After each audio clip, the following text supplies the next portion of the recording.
Here's what you need to know about a collaborative divorce and 5 reasons why it might be a good fit for you.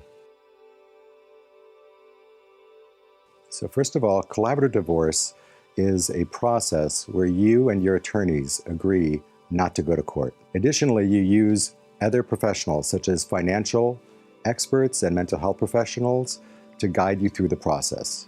The other professionals are there as part of a collaborative team to assist you and your spouse in getting information and cooperating through the entire process. First, control.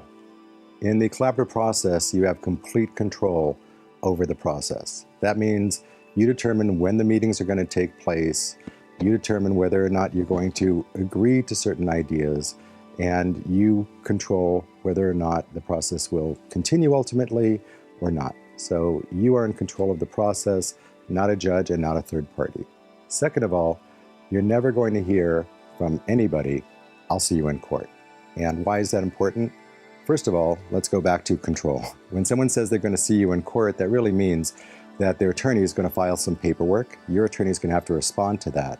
And that's going to be a really expensive process for everybody, so you're not in control of the costs. Second of all, when you go to court finally, you're going to find that a judge is making the decision for you.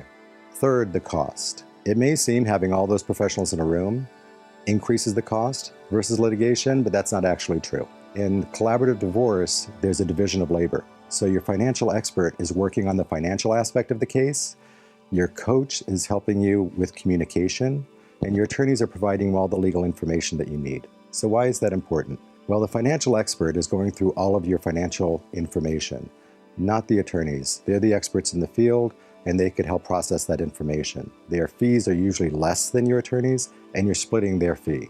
The same could be said for the coach. They're going to help you with your parenting plan, and the parenting plan could be a very emotional experience for everybody.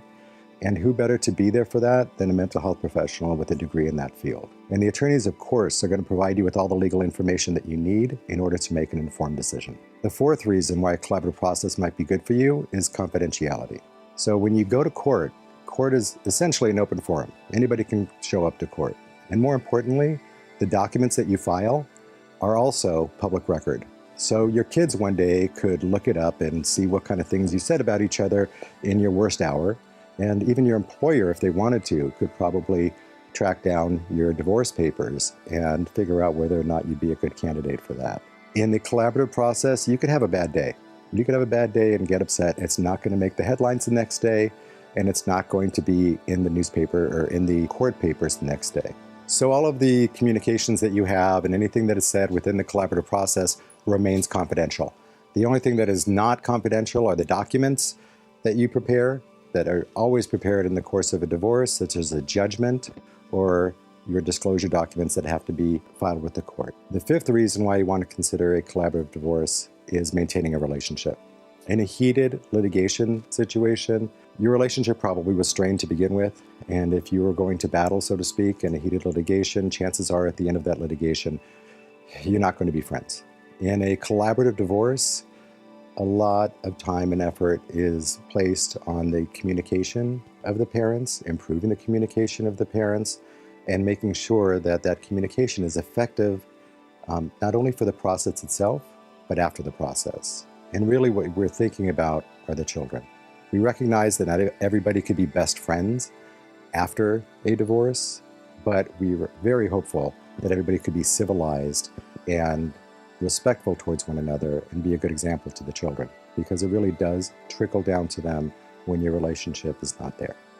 I'm Kevin Chroman. I'm a family law mediator and a collaborative divorce specialist, and I'm located in the greater Los Angeles area.